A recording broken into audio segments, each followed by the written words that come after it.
लब्धये वंदे तद्गुणलब्धये। तत्वार सूत्र की सर्वार्थ सिद्धि नामक टीका 5वां अध्याय। और प्रदेशों की चर्चा चल रही थी, किसके कितने प्रदेश हैं। इस संदर्भ में असंख्य प्रदेशा धर्माधर्मिक जीवानाम, फिर आकाशस्य अनंतः, और उसके उपरांत संख्या संख्याश्च पुद्गलानाम, इन 3 सूत्रों तक की चर्चा हम यहाँ कर चुके हैं। इसके बाद में नाणोह, ये सूत्र भी आया। नाणोह सूत्र का क्या अर्थ है, कई बार पूछ लिया जाता है, ये मैंने कई जगह देखा है। ये तत्वार सूत्र के सूत्रों की चर्चा करते समय, 5वें अध्याय के सूत्रों की चर्चा करते समय जनरली कुछ विद्वानों का ऐसा रहता है कि ये नाणोह, इसका क्या अर्थ है। तो क्या अणु नहीं है, क्या कहना चाहते हैं, बोलो। तुमसे पूछता हूँ, क्या नाम है? अनुभव, अनुभवी है क्या? अरे यार जब याद है मुझे, बोलो। परमाणुओं के प्रदेश नहीं होते, प्रदेश तो होता है। परमाणु कितने प्रदेशी है? एक प्रदेशी। एक प्रदेशी होते हुए भी उसे प्रदेश नहीं है, ऐसा कह करके पुकारा। ऐसा क्यों? कल अन्ना जी के साथ में बैठते हैं ना हम लोग, तो अन्ना जी ने कहा कि बताओ क्यों है ऐसा। फिर उनसे पूछा, मैंने कहा आप बतलाओ, मेरे ख्याल में नहीं आ रहा। बोले धौला में एक स्थान पर ऐसा आया कहीं कि जो एक है वो एक को संख्या नहीं माना, और उसका कारण ये बतलाया कि एक को एक से गुना करने पर एक ही आता है। मगर नहीं, ध्यान तो था पहले, ऐसा ख्याल में नहीं आ रहा था। ऐसा एक को संख्या नहीं माना, उसको कुछ है ही नहीं। एक को एक से गुना करो तो एक आता है, एक का एक में भाग दो तो एक ही आता है। समझ लो आप, कुछ भी गुना भाग करने पर मतलब उसका कोई मान नहीं दिखाई देता, इसलिए उसको संख्या नहीं माना है, विवक्षा है। बाकी वो है तो सही, संख्या तो है ही, अपेक्षा से कह दी ये बात। यहाँ तो इन्होंने जो तर्क दिया प्रदेशों के संदर्भ में, वो तर्क ऐसा था कि उसके और प्रदेश नहीं है। क्या तर्क दिया यहाँ पूज्यपाद स्वामी ने? उसके और प्रदेश नहीं है। किसके? उस परमाणु के। एक तो है और परमाणु एक प्रदेशी तो है, लेकिन उसके और कोई प्रदेश नहीं होते, प्रदेश भेद संभव नहीं है, इसलिए नाणो शब्द का प्रयोग किया। चलिए, ये सब रहते कहाँ हैं? तो कहा लोकाकाशेव गाहे है। बोलो भाई, लोकाकाशेव गाहे है, लोकाकाशेव गाहे है। लोकाकाश्ये, लोकाकाश में अवगाह, अवगाह है इनका। किनका अवगाह है, कौन रहता है, कहाँ रहते हैं, सब द्रव्यों की चर्चा है। इन धर्मादिक द्रव्यों का अवगाह लोकाकाश में 549। उक्त धर्मादिक द्रव्यों का लोकाकाश में अवगाह है, बाहर नहीं। यह इस सूत्र का तात्पर्य है। शंका, यदि धर्मादिक द्रव्यों का लोकाकाश आधार है तो आकाश का क्या आधार है? शंका उठाई है। समाधान, आकाश का अन्य आधार नहीं है, क्योंकि आकाश स्वप्रतिष्ठ है। आकाश अपने ही आधार से है, इसलिए उसका और कोई आधार नहीं। शंका, यदि आकाश स्वप्रतिष्ठ है तो धर्मादिक द्रव्य भी स्वप्रतिष्ठ ही होने चाहिए। यदि धर्मादिक द्रव्यों का अन्य आधार माना जाता है तो आकाश का भी अन्य आधार मानना चाहिए, और ऐसा मानने पर अनवस्था दोष प्राप्त होता है। भाई एक तरफ बात करो आप, यदि आप ये कह रहे हो आकाश अपने आधार से है, तो फिर धर्म द्रव्य भी अपने आधार से। एक तरफ तो ये बात हुई, अब दूसरी तरफ कहते हैं यदि आप धर्म द्रव्य का आधार आकाश को मानते हो तो फिर आकाश का क्या आधार है वो भी बताओ। और यदि इस तरह से किसी को आधार बताते जाओगे तो फिर अनवस्था दोष आएगा, क्योंकि वो किसी और के आधार से, वो जिसको भी आधार बताओगे वो किसके आधार से है, वो किसी और के आधार से, फिर वो किसी और के आधार से, ऐसे अनवस्था दोष आएगा, कहीं अंत नहीं होगा। समाधान यह कोई दोष नहीं है, क्योंकि आकाश से अधिक परिमाण वाला अन्य द्रव्य नहीं है। जहाँ आकाश स्थित है यह कहा जाए, माने आकाश से बड़ा कोई द्रव्य नहीं है जहाँ ये कहा जाए कि उसमें आकाश रहता है। सर्वव्यापी है, सबसे बड़ा है, वह सब ओर से अनंत है। लोकाकाश नहीं, लोकाकाश के तो असंख्यात प्रदेश हैं, लोकाकाश के प्रदेशों की संख्या तो असंख्यात ही है, लेकिन अलोकाकाश या आकाश द्रव्य वो सभी ओर से अनंत प्रदेशी है, माने अंत नहीं है आकाश के प्रदेशों का। परंतु धर्मादिक द्रव्यों का आकाश अधिकरण है, यह व्यवहार नय की अपेक्षा कहा जाता है। एवं भूत नय की अपेक्षा तो सब द्रव्य स्वप्रतिष्ठित ही हैं। कहा भी है, आप कहाँ रहते हैं? अपने में। धर्मादिक द्रव्य लोकाकाश के बाहर नहीं है। यहाँ आधार आधेय कल्पना से इतना ही फलितार्थ लिया गया है। बस यहाँ आधार आधेय कल्पना के माध्यम से यही बात ली गई है कि धर्मादिक द्रव्य वो कोई भी द्रव्य लोकाकाश के बाहर नहीं है। यहाँ धर्मादिक का अर्थ भी धर्म, अधर्म, पुद्गल, जीव, काल, ये सब लेना चाहिए। आकाश भी ले लो, आकाश, आकाश के बाहर क्या होगा? आकाश तो स्वयं है ही। शंका, लोक में जो पूर्वोत्तर काल भावी होते हैं उन्हीं का आधार आधेय भाव देखा जाता है। बहुत सुंदर शंका की है।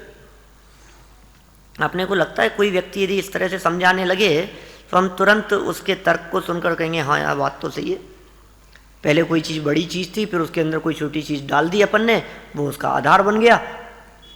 भगोनी थी, उस भगोनी में हमने दूध डाल दिया तो भगोनी आधार है और उसका दूध का, तो अपने को बिल्कुल समझ में आती है ये बात कि हाँ यार ये बात तो सही है।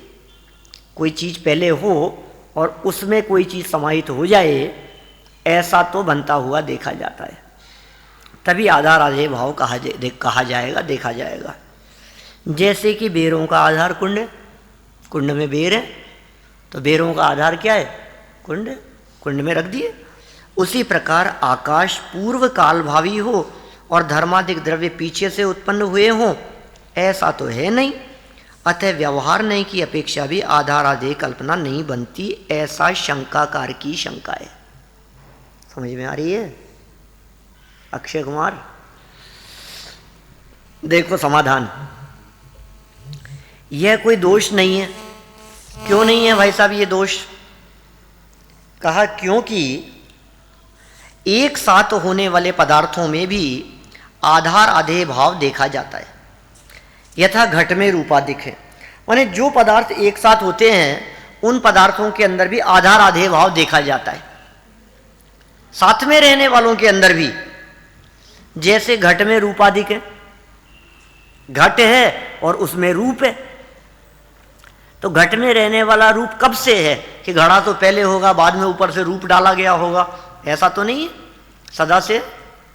इसी तरह का दूसरा एग्जाम्पल दिया, शरीर में हाथ आदि है।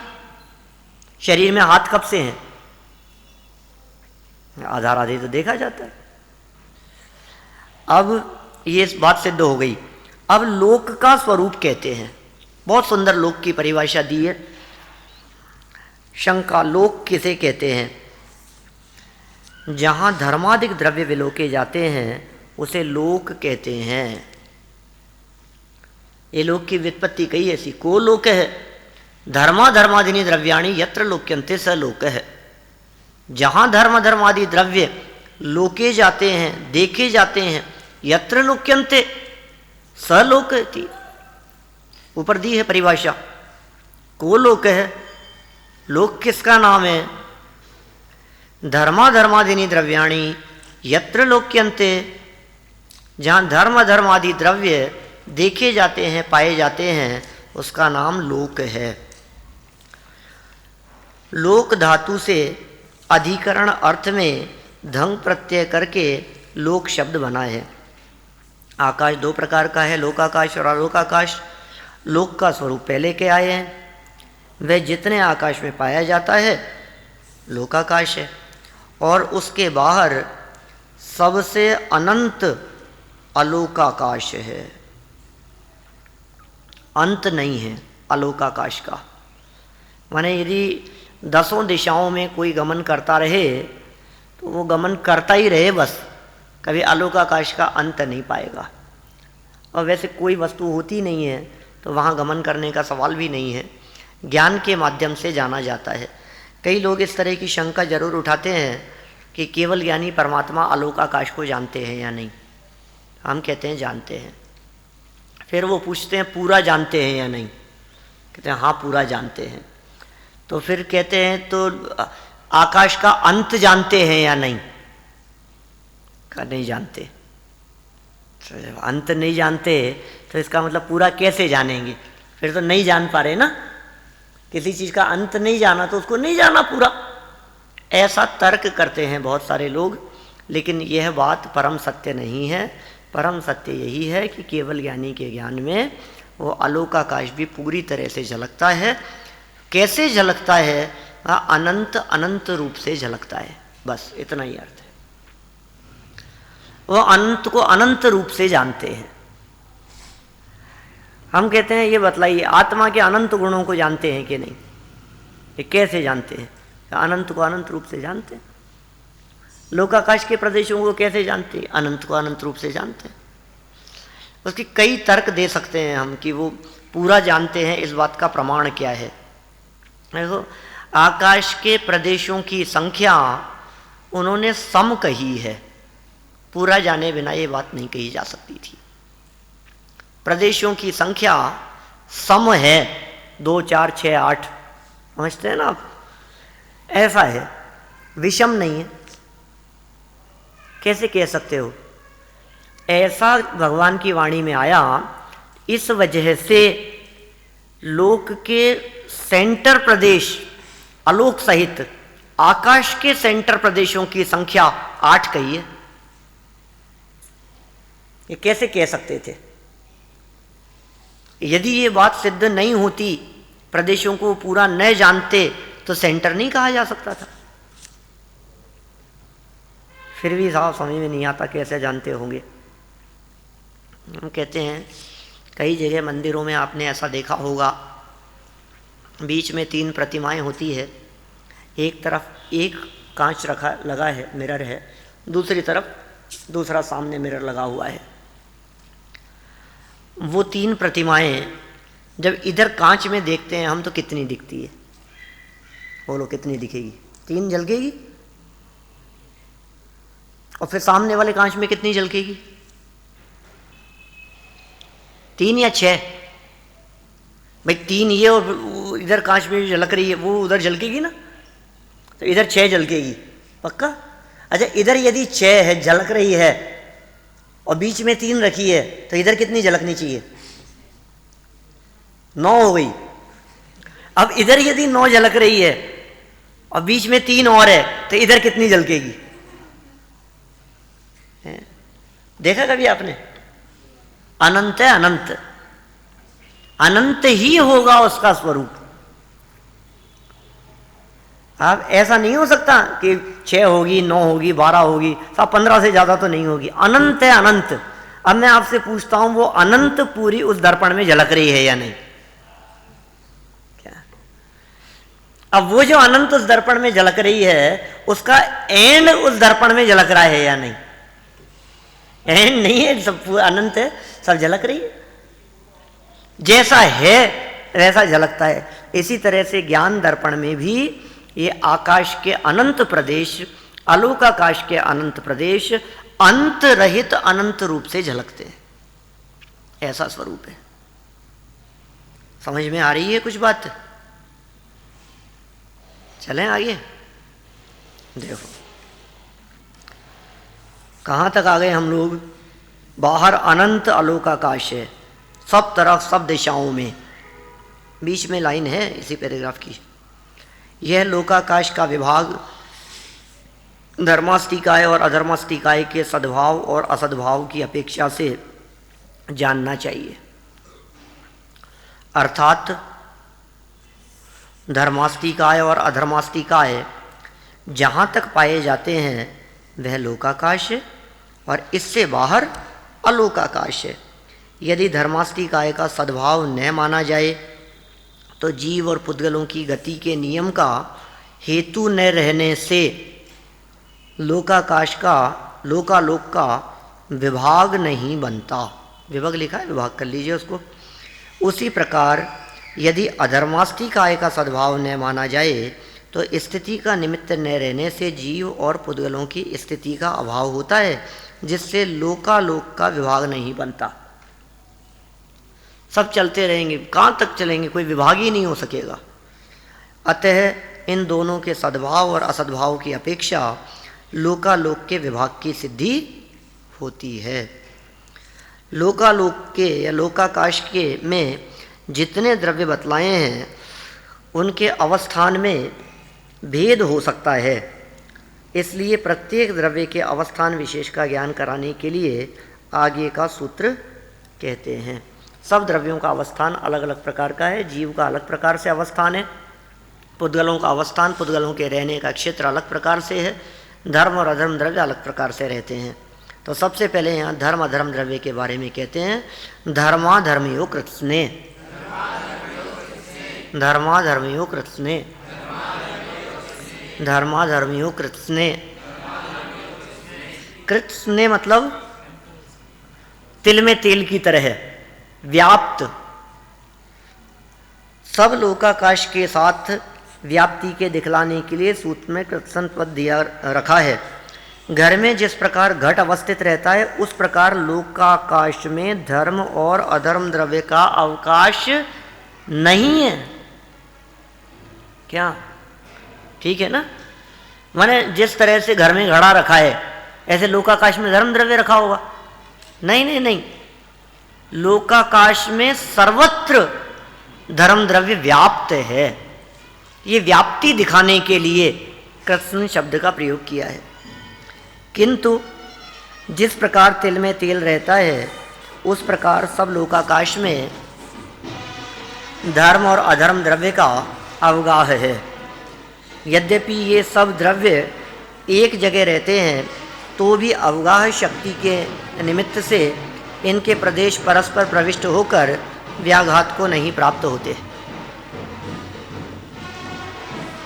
अब जो उक्त द्रव्यों से विपरीत हैं और जो अप्रदेशी हैं या संख्यात असंख्यात और अनंत प्रदेशी हैं, ऐसे मूर्तिमान पुद्गलों के अवगाह विशेष का ज्ञान कराने के लिए आगे का सूत्र कहते हैं। तो समझ में आ गया ना ये? तो चलो आगे वाला पढ़ते हैं। सुनाई तो दे रहा है? सुनाई दे रहा है? नहीं सुनाई दे रहा? हाँ, वो लगा रहे हैं, राजन जी ने लगा दिया। चलो फटाफट आगे देखते हैं अपन। एक प्रदेशादिषु भाज्य पुद्गलानाम, एक प्रदेशादिषु भाज्य पुद्गलानाम, एक प्रदेशादिषु भाज्य पुद्गलानाम। पुद्गलों का अवगाह लोकाकाश के एक प्रदेश आदि में विकल्प से होता है। ये जो भाज्य शब्द का प्रयोग किया है ये विभाजित करते हुए, पहले भी आया था भाज्य शब्द, पता? एक आदिनी भाज्यानि युगपद एक अस्मिन्ना चतुर्भ्य।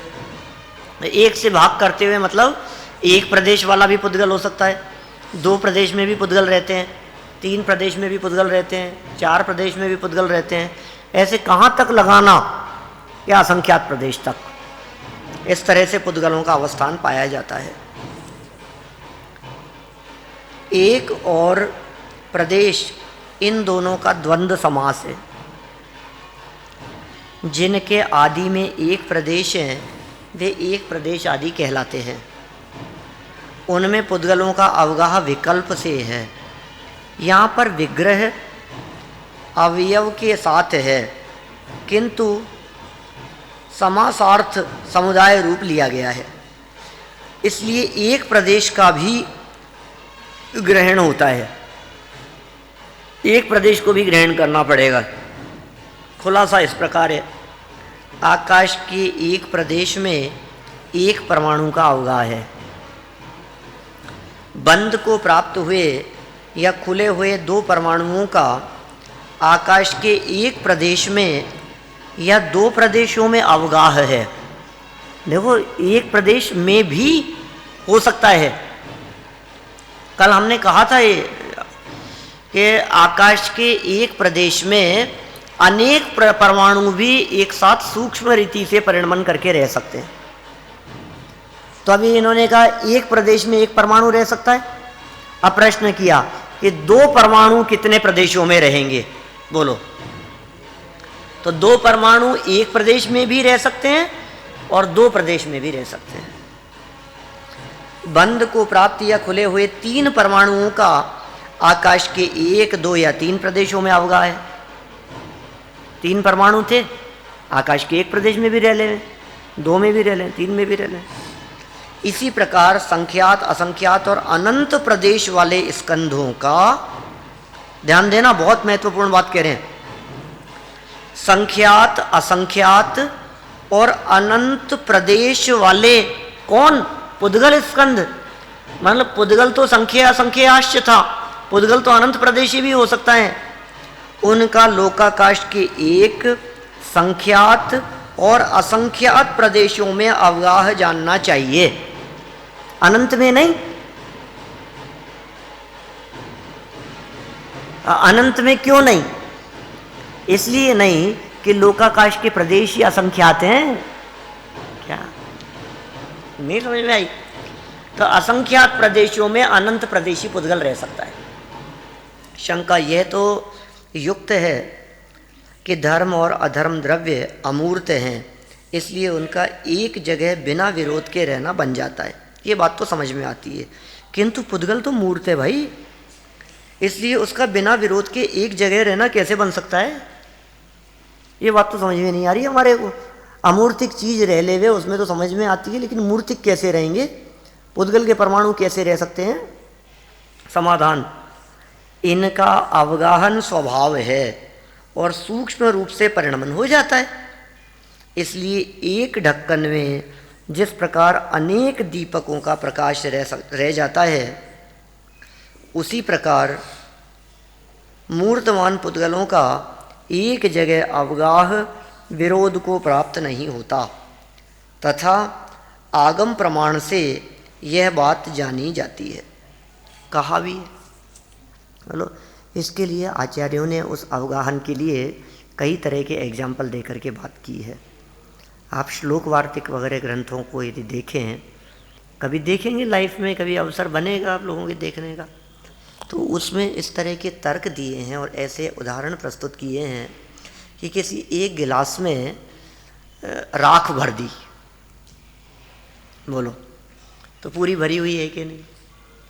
या ऐसा कहा एक गिलास में दूध भर दिया, पूरा दूध से भरा हुआ है, अब दूध से भरे हुए गिलास के अंदर राख भर दी, तो आ सकती है कि नहीं? क्या आ सकती है, बिल्कुल। या फिर राख से भरे हुए के अंदर पानी भर दिया तो आ सकता है, उसके अंदर वो समाहित होता चला जाता है।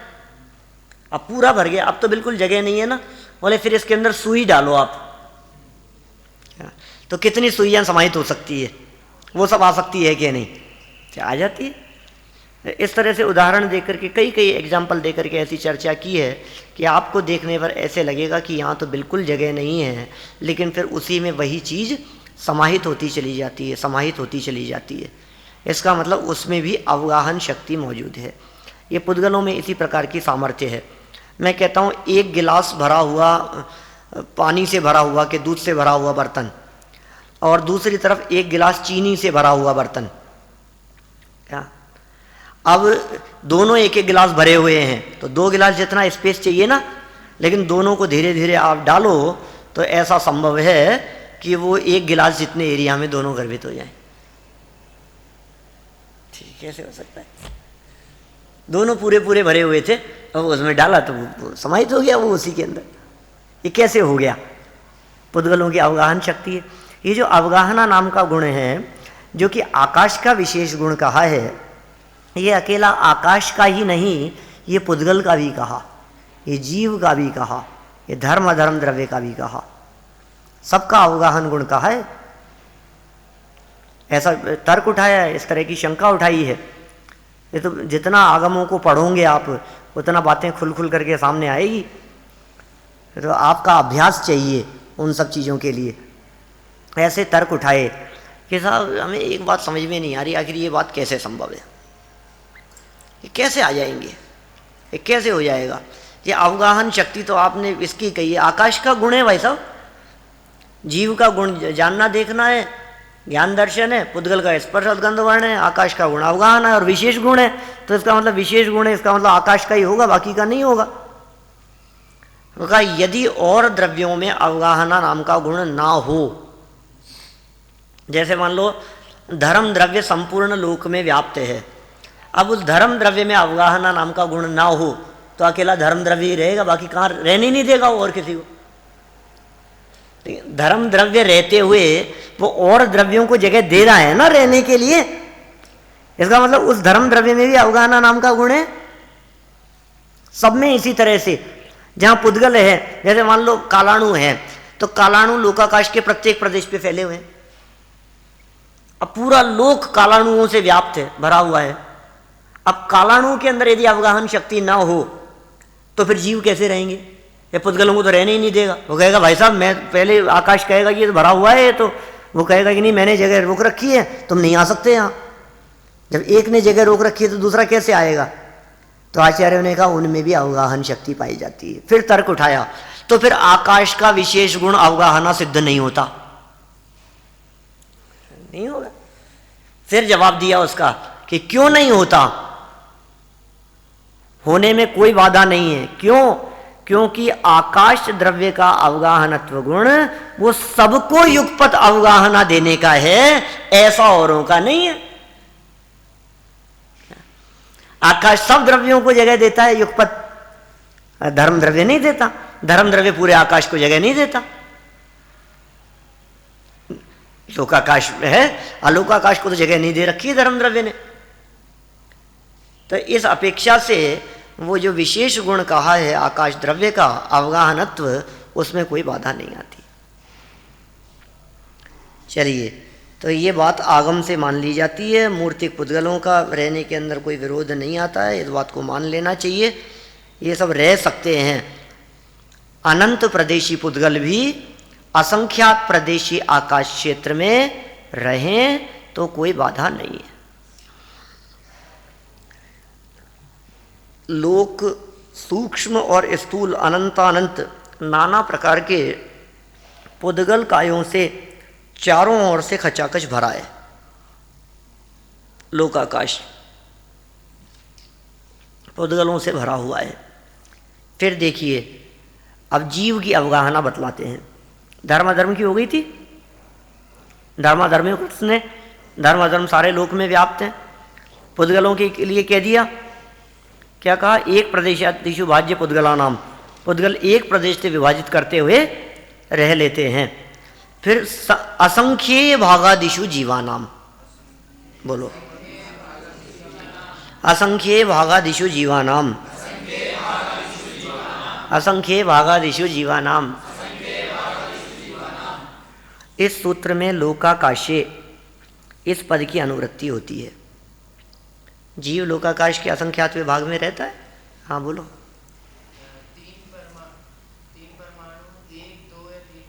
हाँ हाँ, इसमें उदाहरण की क्या बात है? सूक्ष्म रीति से परिणमन में हुए तो आ सकता है। जो चीज़ ज़्यादा बड़े एरिया में रह रही है वही चीज़ कंप्रेस होकर के उसमें समाहित हो गई। कल जैसे पेन ड्राइव की बात कही थी हमने, वैसा ही समझना चाहिए। जो मैटर है वो मैटर कंप्यूटर की स्क्रीन पर खुलने के बाद में जो 15 इंच बाय 15 इंच की साइज में दिखाई दे रहा है, वो 15 इंच का मैटर वो आपको कितनी सी जगह में आकर के गर्भित हो गया, है ना। इतने से प्रदेशों में बहुत बड़ी चीज गर्भित हो जाती है।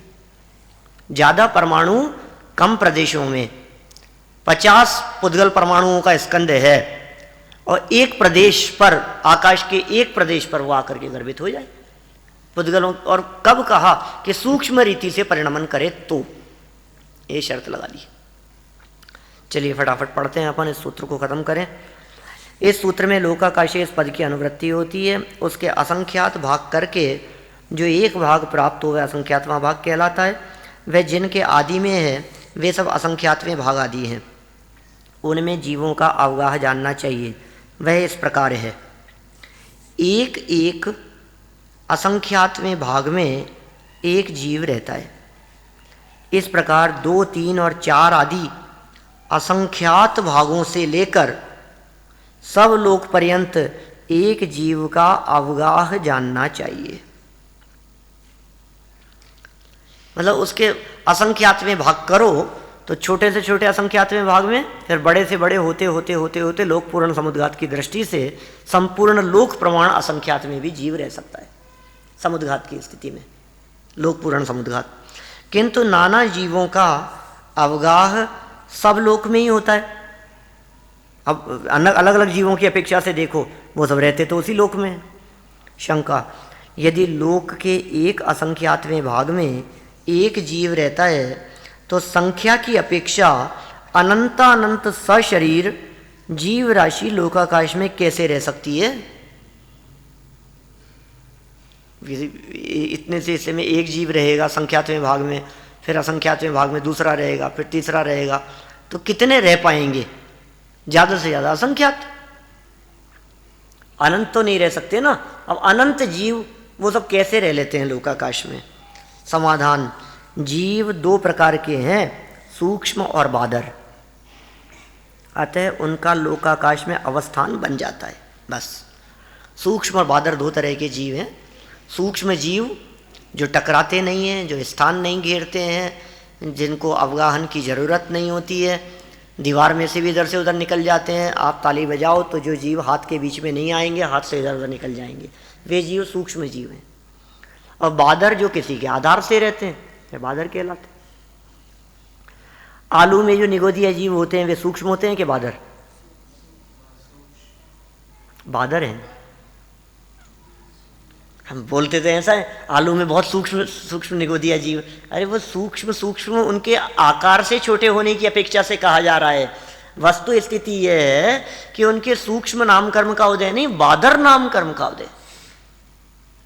क्योंकि जिनके सूक्ष्म नाम कर्म का उदय होता है वो किसी के आधार से नहीं रहते। हमने आधार बना दिया ना, आलू के आधार से रहने वाले, फिर बादर निगोदिया जीव। सूक्ष्म जीवों की हिंसा नहीं होती, बादर की हिंसा होती है। ख्याल में आ रही है बात?